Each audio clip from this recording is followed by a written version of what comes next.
Hey guys! So because it's been a little while since I've done a face-to-face art chat style video, I thought it was about time that I did another. And the topic for today's video is actually art improvement, specifically a sort of process I've found works for me. And the idea for this video came up because I was looking through some of my more recent sketchbooks and I was noticing a lot of improvement. Of course, like anyone, I have bad days and days that I'm not very happy with my artwork, but I was seeing a lot of differences in the way that I do things currently in comparison to the way I used to do them. And in noticing this, I really wanted to pick apart why I had improved.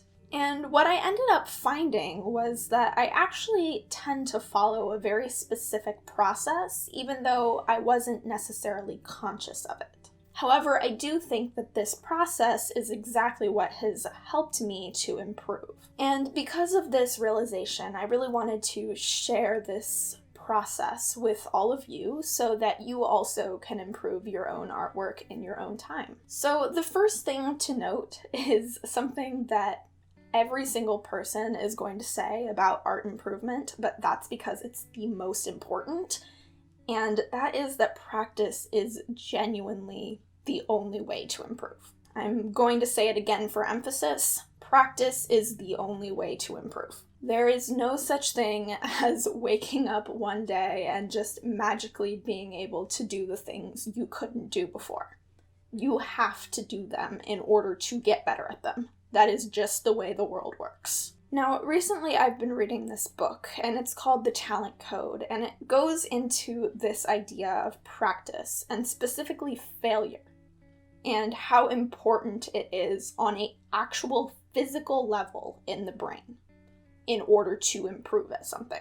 You have to practice and you have to fail in order to get better, and this is according to science. This book is not actually a motivational book as much as it is a scientific book, where it actually goes into the actual physical differences that occur in your brain when you practice something over and over again. I have found it extremely interesting and very useful and motivating, and I will be leaving a link to that in the description of this video, and I would highly encourage people to check it out. Now, my second point is actually going to build on something I mentioned in the first point.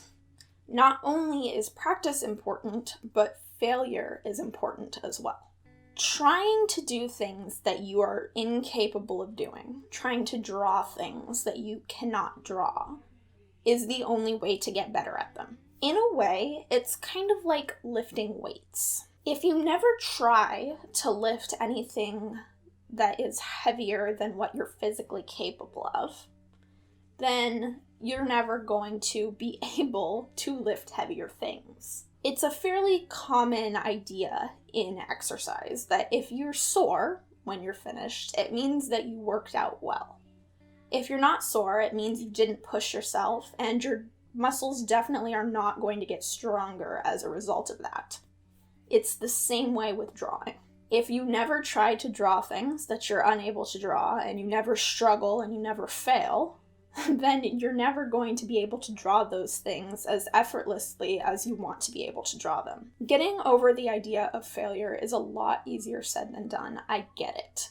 It's very hard to come to terms with the fact that you have to fail, because it's kind of ingrained in us to dislike failure. We don't like to fail. However, it's important to recognize that it is impossible to get better without some form of failure. You're not going to like everything that you do. That's just the facts. And once you realize that you need that failure in order to get better, it makes the failure itself a little easier to deal with, even if it is a little painful sometimes. Now, I'm going to kind of narrow in on this idea of failure and improvement and drawing things that you're incapable of, and I'm going to try to break it down into a little bit of a process that you can use as well. And the first part of this is to simply draw something. This can be anything. If you have something that you've been meaning to draw but just haven't gotten around to, it will work perfectly for this. While you're in the process of drawing this thing, try to disconnect from the critique as best as you can.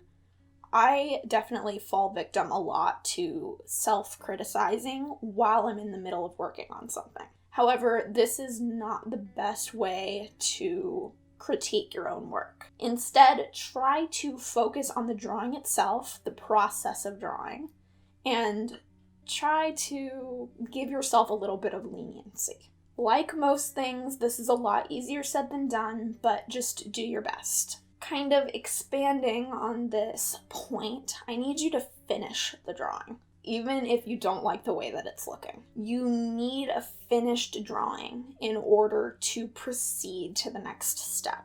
I know it feels difficult to finish something you don't think is going to turn out. It's a lot easier to abandon things. It's a lot easier to start over from scratch. It's a lot easier to pretend like you never tried at all. However, you do need to finish this in order to improve. Once you're finished with your drawing, try to give it a little bit of distance. I would say let it sit at least overnight before you try to critique it. I don't always succeed at this. Normally, even if I've managed to disconnect from the drawing while I'm in the process of creating it, as soon as I'm done, I'm looking for all of the little mistakes. However, if you give yourself a little bit of time, even just 24 hours, even just 12 hours overnight, a lot of times it will reveal a lot of things that you maybe would have missed right away because you were so into the drawing. A lot of times I will look back at pieces I did a week ago and realize that something I didn't notice at first is really sticking out to me even more than it did then.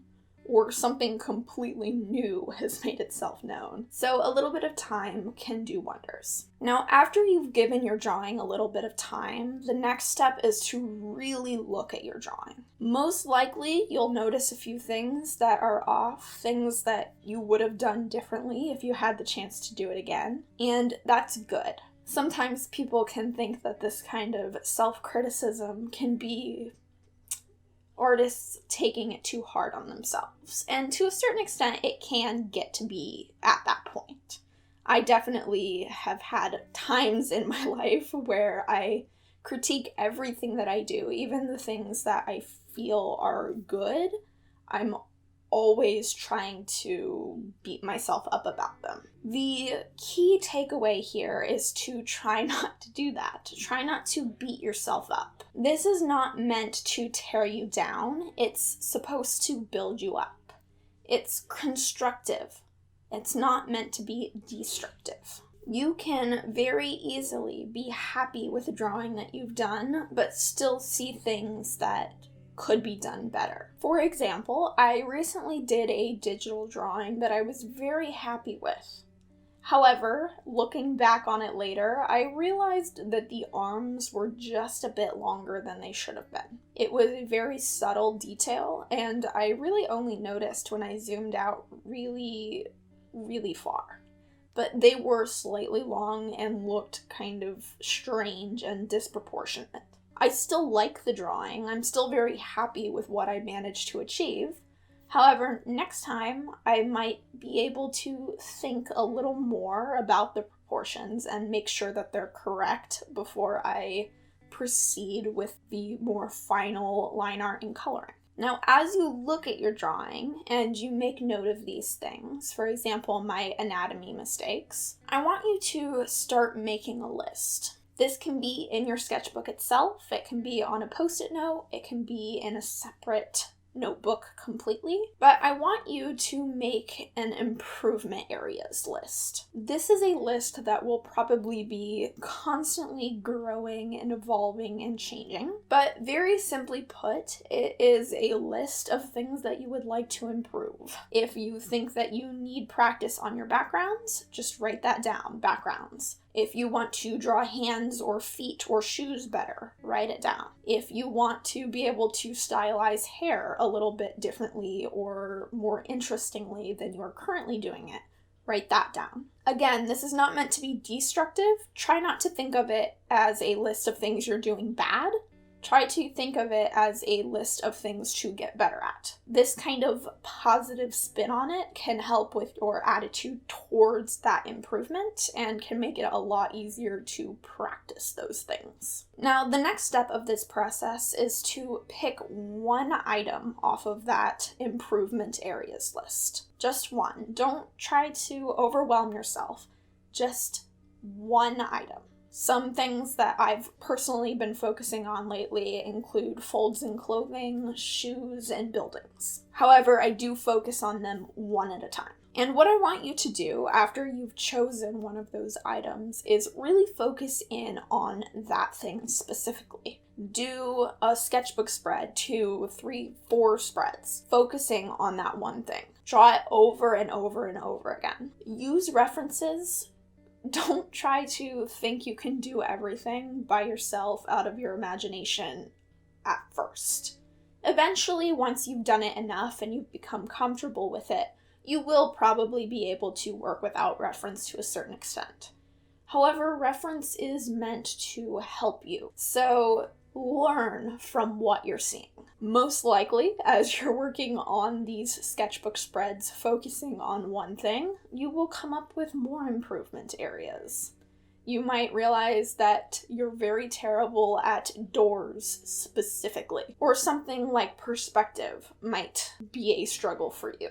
You might not understand form as well as you would like to, or color is something that you struggle with. Continue to write these down on your improvement areas list. Don't focus on them, just make a note of them and move on. You will be able to go back to that list later and focus on them when that's the only thing you're focusing on. And the third/final step of this process is to use that item that you really focused in on and try to incorporate it into a context. Essentially, this just means using those things you've learned in a more finished piece. For example, instead of drawing pages of disconnected hands, create a piece of artwork in which both hands are a focus and are attached to a body. If you're practicing backgrounds, add one to a finished piece. Don't just do the landscapes. Make sure that you incorporate it and create something that is a little more in-depth than you might have done before. Now, this is the hardest step, and it's going to be the most difficult, most likely. However, pushing yourself to apply the knowledge that you've gained instead of simply letting it exist is the best way to learn to create finished pieces that you're happy with, as opposed to simply disconnected sketchbook spreads. Like I said, you will most likely learn a lot from this experience, but you will also probably come up with more improvement areas. Continue to write them down, remove them from your scope at this point, and focus on one thing at a time. Then it's just a matter of rinsing and repeating. This third step automatically becomes the first step.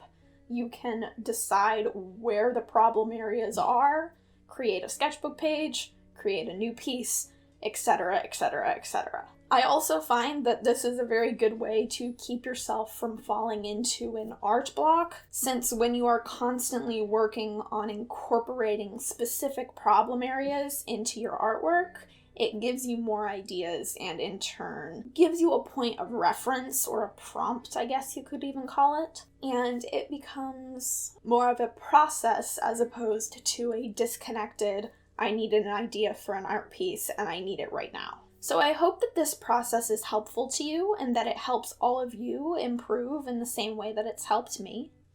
Thank you all so much for watching. You can subscribe if you want, and I will see you guys next time.